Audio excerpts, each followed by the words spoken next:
I'm gonna keep it a buck with you. I feel weird. Weird. Just freaking weird right now. So, I'm back with a fancy juice. And I also brought along some freshly warmed up cookies. I will not eat a chocolate chip cookie without warming it up a little bit first. I need the chocolate chips gooey. And I don't like extra chocolate chips. If anything, like if I wanted to eat a fuck ton of chocolate chips, I would just buy a bag of chocolate chips. I like chocolate chip cookies. I like the cookie part of the cookie. And I just needed to get that off my chest. I've been a little bit annoyed lately about this. Okay. Goodness, sorry. Sometimes these cars just be yelling at me.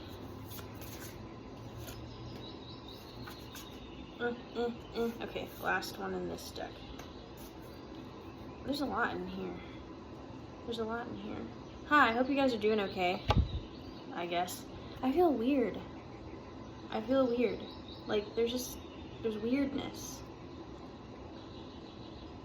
I haven't really figured out what it is. Okay.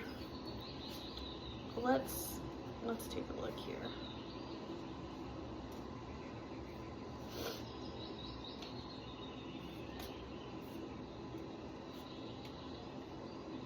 Okay.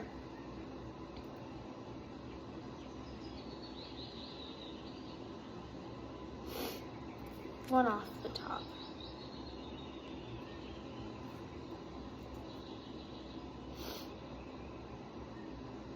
Okay. We're just gonna get right into it. You didn't get any major arcana cards in this deck yet. But we're doing the manual. The first one I am led to, I'm just going to go in order of like the minor arcana in this book. And the first would be cups, excuse me. I just ate the yummiest meal. And I'm about to eat some cookies, so I'm a little bit like happy burpy. I just wanted you to know that. So the first one is cups. We have one cup card for you, and this is the Warden of Cups. Where art thou, Warden? Where'd you get? Sorry. The Warden. Oh, there we go. Warden of Cups, emotional balance. The Warden of Cups is a mentor and healer. They take care of everyone around them, but make sure to maintain a strong balance of heart and mind. The Warden of Cups calls on you to maintain balance and maturity in any issues that may arise and to look out for those around you. Why do I feel weird? The next one is Wands, and you have one Wand card as well, and it is the Ten of Wands. And I'll show that to you. This looks like you became a tree. Overburdened, overwhelmed. Time to reevaluate and solve what can be solved. You are carrying the weight of the world on your shoulders. You've carried everything from beginning to end, and it's weighing you down. But it's important to remember why you picked up this load to begin with, and remind yourself why you decided it was worth it. The hell are you up to? Why do I feel weird? I'm blaming you for this. I truly am. Let's see what's next. Crystals. So you have a ton of crystals here. Why am I yelling at you? Ugh. Okay, so you have 3 crystals. You have the Ace of Crystals, the 5 of Crystals, and the 8 of Crystals. So we're just gonna go in order because I'm feeling led to go in order. First one is the Ace of Crystals. An opportunity, a seed to plant with unlimited potential. A new opportunity has popped up, possibly a financial investment. Think of this as a seed. Planted, it has unlimited potential, but it will need a lot of tending to in order to grow. Put time and consideration into where the seed will grow and how it will best thrive before planting it. What are you up to? Why do I feel... Okay, 5 of Crystals. This one looks a little bit lonely. What happened? 5 of Crystals, it says, financial hardship, lost opportunities, and unemployment. You've hit hard times, money is tight, and you've lost out on opportunities. It's okay to not feel okay right now. Things are stressful and you may not be sure how you're going to navigate through this. This is not a time to take a gamble. Say what you can when you can in order to survive. And I've read this card before. And then the 8 of Crystals is coming up next.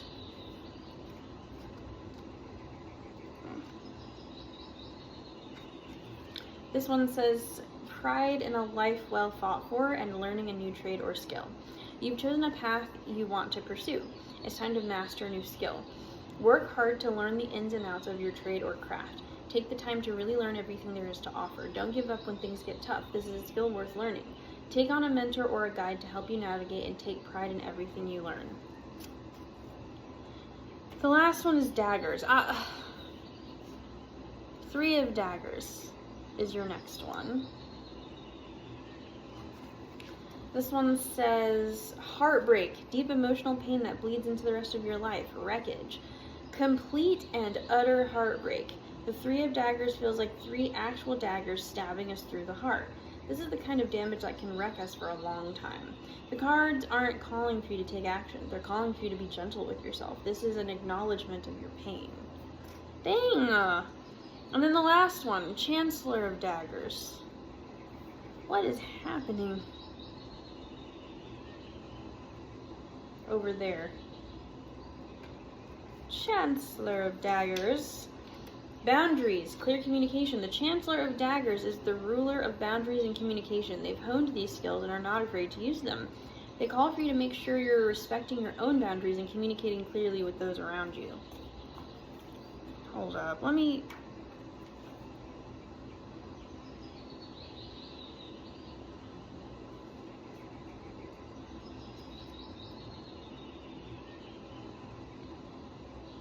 So you have the Warden of Cups, which is the highest of the cups in this deck for emotional balance.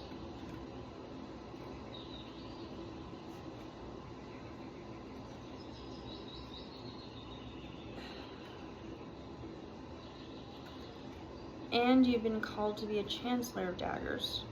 Clear communication on boundaries and emotional balance. And you've got like a fuck ton of stuff going on, but you've planted a seed, something to do with your creativity.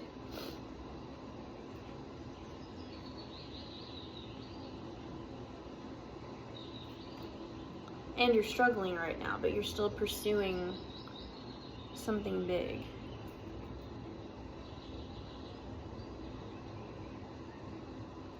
What the hell are you up to over there?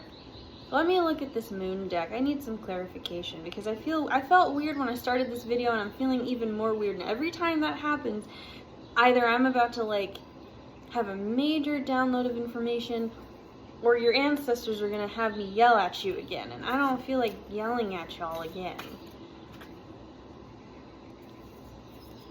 Oh gosh. Alright. 4 came out for the moon deck. Let's get it. Let's go. What's going on over here? I'm taking a cookie break because I feel like whatever I'm feeling weird about is your fault. I'm blaming you. I'm stress eating cookies because of you. First one, glimmering, number 50. Like literally the back of it.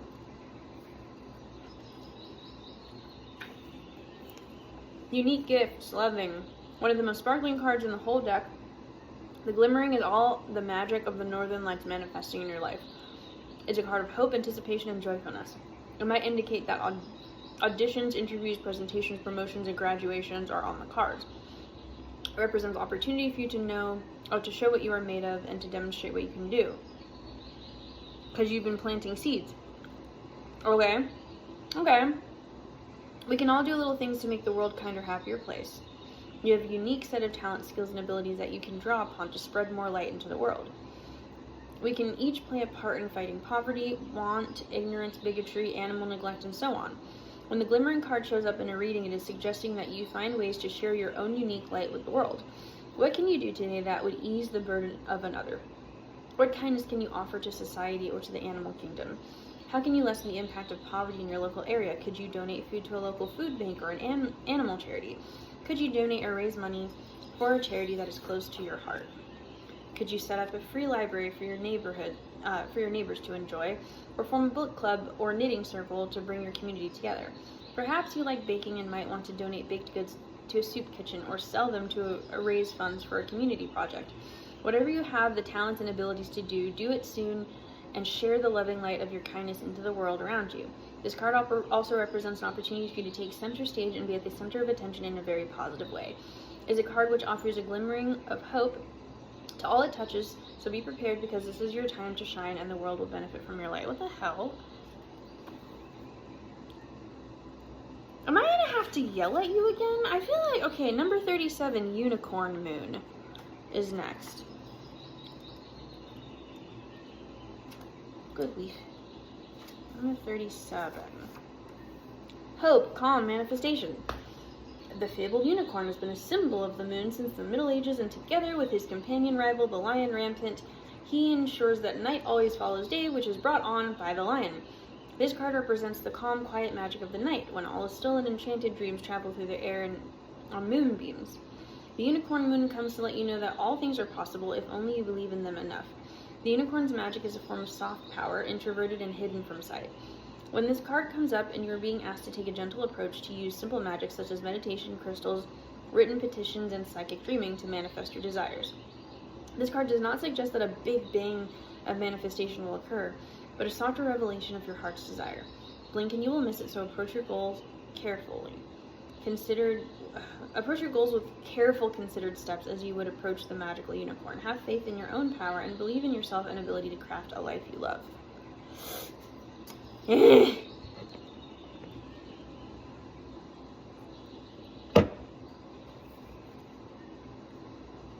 Number 2, New Moon.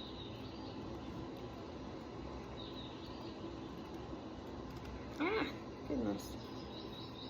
Blessing, fresh, positivity. The new moon is a lovely card and represents fresh starts, innovative ideas, and new beginnings. It means that something new is on the way to you. New job, love interest, special event. Something new is coming in your life to brighten it up a bit. This is a card of optimism and positivity and suggests the answer to your question is yes. When the new moon shows up in a spread, it indicates that now is the time for goal setting and for having faith that your dreams will come true. Use the energy surrounding you at this time to decide what you would like to achieve in the next few months. Be open-minded about any invitations or opportunities that are extended to you at this time. Remember that success in any field is a collaboration between you and the universal energies of attraction. Focus on what you want, not on what you don't. This card is a gentle reminder to keep your thoughts positive and to believe in your own magic. It suggests that a blessing is indeed on the way, but that you must play your part by being open to receive.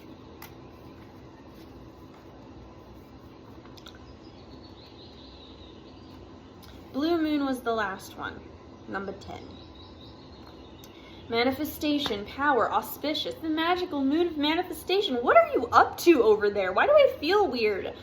The magical moon of manifestation, when there are 2 full moons in any calendar month. The second is called the blue moon. It usually only occurs every couple of years, hence the saying once in a blue moon. Because it is rare, it is considered to be most auspicious time for goal setting, spell casting, and general manifestation. When this card turns up and you are being invited to seek out the possibilities in your life and dream big, what would you do if you could do anything? It could also mean that something very rare is about to happen, so expect the unexpected and grab every opportunity with both hands. Now is the time to start that business. Begin writing your book, approach a new record company with a demo CD, or start an online channel or podcast. Whatever your inner child still yearns, to do, now is the time to start making it happen. All the energies are encouraging you to step outside of your comfort zone into the realms of magical possibility. Believe that the pipe dream is possible and go for it. Okay, I'm talking to the same person I was talking to yesterday. Okay. So then we need to talk to a goddess. I actually just seem to like this trio. Rainbow Moon with moon magic and the goddesses, I think is like, ooh, hello. Okay, no, there's no way all of y'all fell out for real. You need to simmer down over here. I got 3. Okay, so let's go first with number 3, Sache, goddess of grounding. I love these birds in the background. Goddess of grounding. You may know great ancestors Sache as Sartije or Sarah Bartman, the woman forced to perform as the Hottentot Venus in the 19th century London. But before that, she was Sache, a Coquehoan girl in South Africa who deserved better. Guidance. Protect your magic. Your heart is your own. Your body is your own. Your mind is your own. Your truth and story are your own. Be rooted in your truth. Create healthy boundaries. Boundaries came up again. Okay. Your energy is unsteady. Embodiment. Breathe. Come into the present. Say out loud, I am here. Trauma, stress, overwhelm, anxiety, and fear disconnect you from your body. Grounding keeps you present. I think I know what's happening. Okay. When you feel rootless or unsettled, come back to your breath. Meditation and breath work are grounding. Try earthing, connecting your feet to soil. Daggum. Free riding, clapping, stomping, and rubbing your hands together are all grounding. Declaration, I am firmly planted and deeply rooted. Okay. I think I'm figuring it out. I think that this combination is how I have to be talking to y'all, apparently. Ma'at came up already, so I'll go straight for her, number 10. We read every time, though, as you know, here on this channel. Alright, goddess of giving and receiving, Ma'at, Egypt. Goddess Ma'at represents alignment, truth, and balance. Okay. Her name means order, as her father, Egyptian sun god Ra, rose out of the chaos and put her in charge of divine justice. Guidance. Reset your harmonic balance. You are out of alignment. Oh no! Okay, this is the second time you got called out, homie. This is the second time. Okay. The sacred scales command you give and receive. If you are receiving without giving, you are selfish and out of alignment. If you give without receiving, you are stuck in martyrdom and out of alignment. I'm talking to the same person. Okay, so I'm assuming for the next, week or so left of this. I don't know. I'm talking to the same person. Is this just my collective? Do I have to keep yelling at y'all every couple of days? Oh my goodness. Embodiment. Giving and receiving is spiritual law and spell work. Give time, money, service, resources, and good vibes. If you are a generous giver, cultivate a practice of receiving. Receiving is a sacred feminine principle that makes many uncomfortable. Receive compliments, joy, support, pleasure, friendship, money, and love.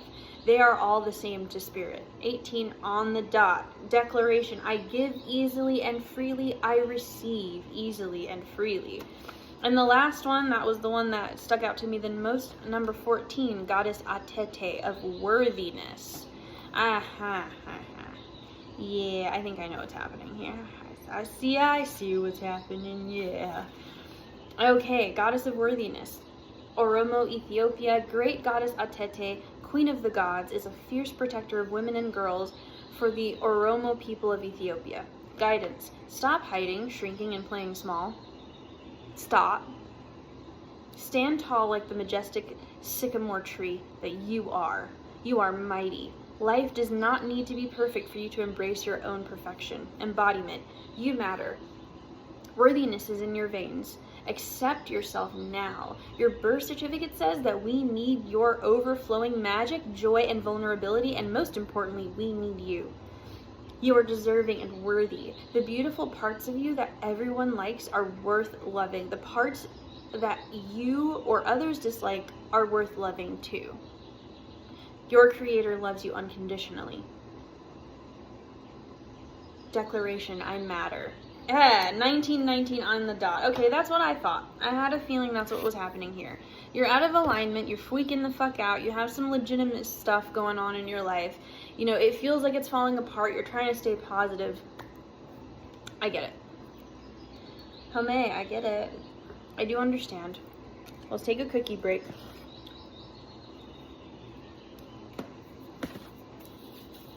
It's not warm anymore, but it's crunchy. And it kind of makes up for it. Hey, yo, home sleepy, yo. Like,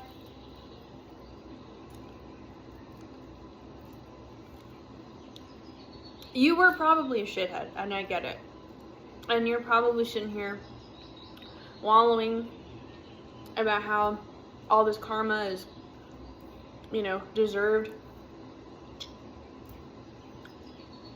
Maybe a little bit. Yeah. Maybe that. But I think that already happened, bro. So right now you're just like literally wallowing. And you're self-sabotaging. Zorro.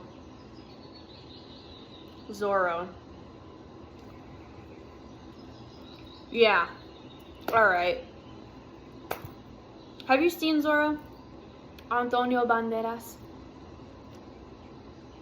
Catherine Zeta-Jones? I loved that movie. Actually, now that I'm thinking about it, I had a feeling it was going to be you because I was channeling it earlier right before I started the video, and I'm just like, that's such a weird film to remember. Like, not that it's a weird film, it's just that, like, I have the birds, like, I don't know why it was weird to me that I was, like, feeling these vibes, but, like, I was like, that's such a strange thing, and then I felt really unsettled because it's, like, it was a complicated kind of movie, honestly. I'm gonna go ahead and spoil it because, like, fuck you if you haven't seen it yet. Seriously? Like, all of the movies I've referenced are, like, fucking, like, decades old, half of them. Not really, I'm exaggerating, but, like, come on now. Actually, a couple of them were decades old, now that I'm thinking about it. Dadgum. So, no, but that one, I think it was called The Mask of Zorro. I don't remember which one, if it was The Mask or The Legend. They were both cute, but there's the first one and then there's the second one, okay? And the first one's my favorite. And his whole thing is just, like, you know, him and his brother, you know, they didn't have parents, you know, they were just running around during, like, you know, a time where, like, Spain, Mexico, and California were just going through it, okay? So it's very, like, interesting in that way. You know, there's a lot of, like, a political, like, unrest. People are doing public hangings, and, you know, Zorro's coming to save the people. And then you just find out that, like, before the guy who he basically takes down politically, you know, has to run off, he makes sure to burn Zorro's life to the ground. And I mean literally and figuratively. Takes his infant daughter away, kills his wife, leaves him to rot in a dungeon somewhere, you know, and literally burns down his estate. Because Zorro's, like, day job was some kind of, like, popular person. I don't fucking know. I'm eating cookies and drinking juice and talking to a camera. Like, do you really think I'm gonna remember every piece of this movie? But I will watch it. I will watch it now. Now I'm thinking about it, I kind of want to watch it now. Yeah, homeslice, like, so he's bitter. And he's been thinking. And then you have this kid who met Zorro back when he disappeared. Like, the last thing he ever did before disappearing, and, you know, left a major impression. And without spoiling too much, even though I did say I was going to talk about it, his whole thing is that, you know, he was a criminal. Him and his brother. Taking advantage of people left and right. Sneaky as hell. Really good at it. And it caught up to him. And as a result of that, he lost his brother. And this is, like, in his adulthood now. He has lost his brother. And he has nothing but alcohol and anger, and he wants to try to kill the guy who killed his brother, and he has no tactical training whatsoever. He's just a drunk dude at this point. And elderly Zorro has since broken out of prison and gone on to resume his life to try to exact his revenge on the big bad who took his daughter away. Because that guy's back with his adult daughter, who is beautiful, Catherine Zeta-Jones. And so, like, you know, this movie is about these two guys who have, like, people in this inner circle of politics that they want after. And they need to work together and hone their skills and combine their power to get revenge.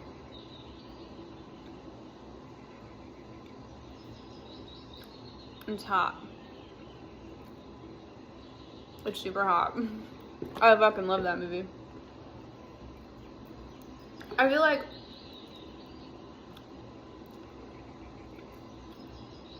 like you did not anticipate that while you've been on some kind of like ascended level of fuck shit, that you'd find the love of your life in the process. Because that's kind of my favorite part of the movie. Like, Anthony Hopkins just wants, is it Anthony Hopkins? I'm pretty sure it's him. He just wants to like get revenge, you know, out the guy who ruined his life to his daughter and be like, hey, you know, look at me, I'm actually your real dad and he took everything from me and I love you. And the other dude is just kind of like, I just want to kill this white dude. I'm sorry. He did though. I'm not lying. He had a very singular focus on this one blonde dude. The only white dude in the movie, I feel like. I mean, like, all of them were white, but they were all pretending to be like some form of Mexican or Spaniard, and then this like actual white dude. And he just wanted to kill the white dude because the white dude like beheaded his brother and had it in a pickled jar and shit. So he's just like, yeah, this guy, I want to kill him. I want to learn how to kill him. Like, that's, which is such a specific,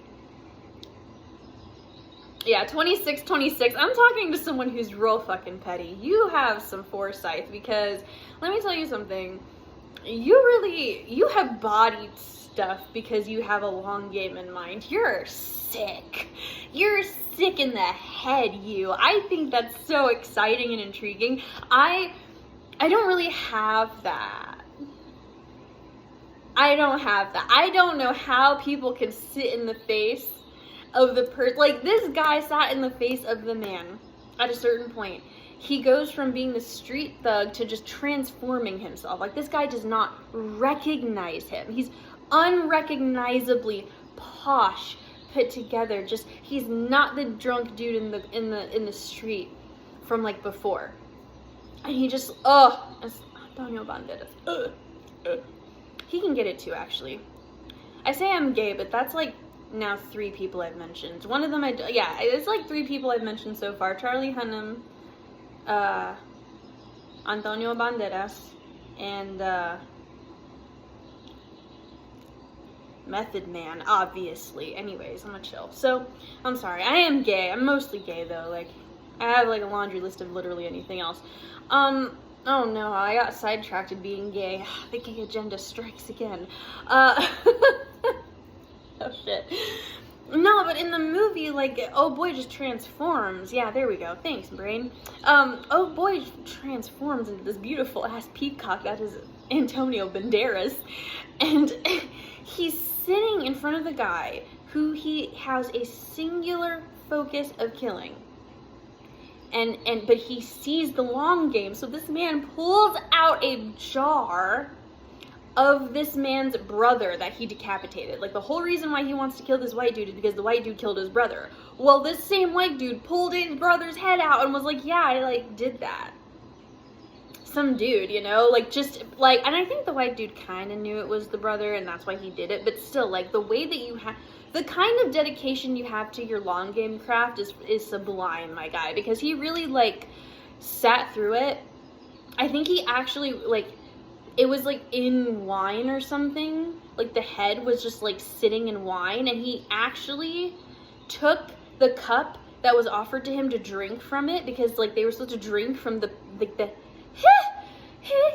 yeah, anyways, sick shit. And he did it. I mean, when I tell you that I can't, like, I don't understand. So you fascinate me. Whoever I'm talking to, you continue to fucking fascinate me, because I don't have that. That isn't, like, I know I am not someone to, yeah, 29, 21. And I'm just, it was 29 minutes and 29 seconds, and I just need to tell you straight up, I can't collaborate with you on that level. Like, you can't tell me that. You can't tell me. I can't. Anyway, sorry. This is me kind of like in a weird way complimenting your psychotic ass. Like, you're really, really cool to me. Wow.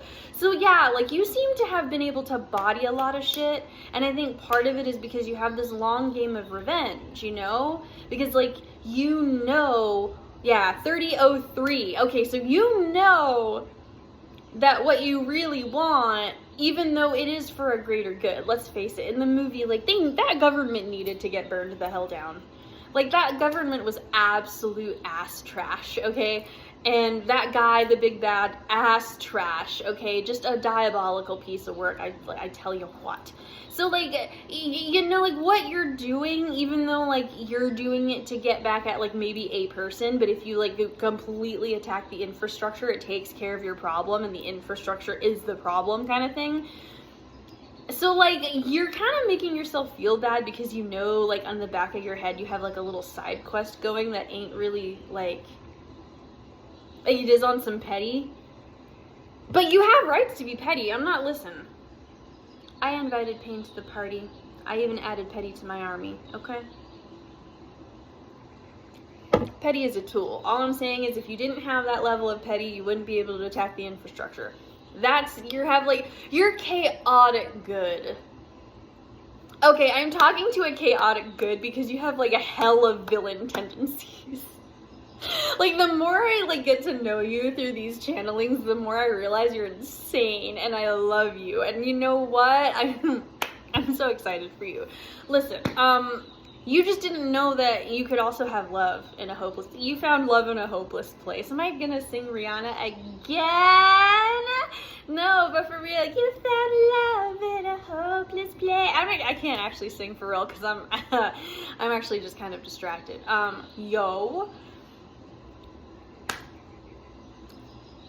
Just, like, take the fucking win. Because, like, here's the thing. What I'm gathering from this, just to bring into the story, right? You're being called to a level of emotional balance because, you're being asked for emotional balance and boundaries and clear communication. So you're in that phase where you know how to fight, and you know how to fight dirty, you know how to get what you want, and you are now being brought into a space of ascension where you need to step into an inner circle event. You need to now step closer into the circle, and the only way you can do that is to step into a version of yourself that is still you. You're you. You're not denying yourself. But is very outside of what you believe you deserve. And I feel like at first you didn't think that, but then when you found the love of your life, who you are just really taking your fucking time with, aren't ya? When you found the love of your life, you're like, oh, wait, whoa, like, I don't deserve this. What the hell? And it's like, yes, the fuck you do. Yes, the fuck you do. It was 3303 as I said that. Yes, the hell you do. I love readings because I'm such an advocate for it. But, like, it's not even, it's beyond that. Like, your life's purpose. You've planted the seeds. In the movie, he does kind of similar. Like, he meets the beautiful woman before he steps into that inner circle event. And he's just, so struck. So was she. Immediately. Just fireworks. 3333 fireworks. So y'all saw each other already. She already knew you when you was on your mess anyway and had to go and confess about it, okay? Like, she told somebody. You already know she's into you. What the hell is going on? Like, she was into you before you put the necktie on. Oh my goodness. Why do I feel like I'm doing you like she, he? Like, I don't think that's even really accurate. I think I'm just talking about it in the movie. So here's the thing. When I get, 34, I should probably just say this. When I get specific about genders, it's because I'm thinking about the movie itself. But please apply this to your life because, like, frankly, I don't even identify as binary genders. Like, I don't. Like, I'm two-spirited. I don't have... What? No. So, like, please, just take it, charge it to my head and not my heart. I'm seeing the movie in my head. Like, I actually see it all acting out. I'm right there again, and now I want to watch it because I just got the, like, it's just flowing through me. I'm just so excited about it now. But yeah, just to say, like, just all that to say, like, homie, like, y'all already fell in love. You already saw each other, like, before you did your, you know, buttoning up to do the petty that you're doing, you know, the chaotic good petty. You're on some, like, Say Drake. I love you. Listen, but here's the thing, you should watch the movie because this is kind of where it's headed, right? Like, but she's thinking about you still. and she's very interested still. And she's kind of into the petty, and trust me, Catherine Zeta-Jones in that movie, listen here, she was not shy or afraid, and she could keep up, is all I have to say. Don't let that cutie patootie cinnamon roll ass energy that your lover is putting on fool you, okay? I'm talking to all of you. Y'all just, why don't we watch Zorro together? Like, not together, but like we should make a standing order. Yeah, 35-35. We should watch Zorro, because I'm in the mood. I'm in the mood. Oh, that's really cute, you guys. That's really, really cute, you guys. I love this. Okay, well, I'm tired of talking. I'm sick and tired of talking.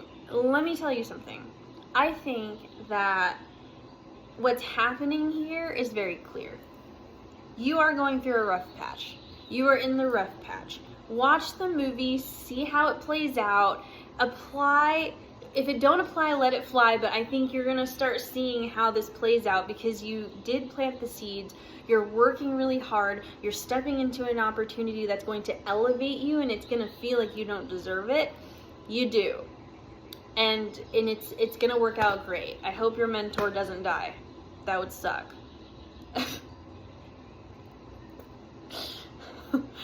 Wow. Wow, Dax. I should not be left unattended. Seriously though, you're going through a rough patch, and I know that. Like, it's a lot to manage, it's a lot to handle. You've got a lot of trauma. Like, and here's the thing, the trauma that you have is just your memories. In the movie, before he ascends, all of this motivation he has is because he needs to avenge his brother's death. When he ascends is when he sees his dead brother's head in the freaking wine jar. And he did all that training before. We talked about this because of my panic attack yesterday. Same basic concept applying here. Take this as a danger room experience, because what you're about to have to embark in and have to keep your shit together is going to be way worse than what your memories are putting in you right now. Let me just tell you that right the hell now. And I hate to be like a doom and gloom person, but like, seriously, you need to hear that. Yeah, you're going through it, you know, like, you're going through it, and I hate it, and I'm sorry, and it sucks. Like, you know, in this stage in the movie, he's kind of like hanging out in a, you know, basement with the old guy training, you know, and just kind of putting his body to work. He hasn't, you know, he hasn't gotten into like a fancy setting or anything like that just yet. You're getting there, but you got to keep your shit together, bro. You got to practice. Practice your coping skills. Practice your grounding techniques. Do some tapping exercises. Listen to some good ambient music. Maybe you need to start doing some somatic work and do percussion. Shit. Actually, you need to go dancing. You should be dancing. Yeah. Yeah. That needs to be you. You need to just dance. Because the more you move your body in a somatic way, and especially when you're associating it with positive things, it's going to make your body feel good to move. It's going to have a positive association with movement because you're doing it while you're happy, doing something that you like. Do that. You're going to need that shit. I'm not trying to be a dick, but I'm just saying, like, you asked for this revenge story. You got to play this shit out, and it's going to get a little bit rough. And you're gonna have to look. I co-sign your revenge story. I really do. I think this is good for you.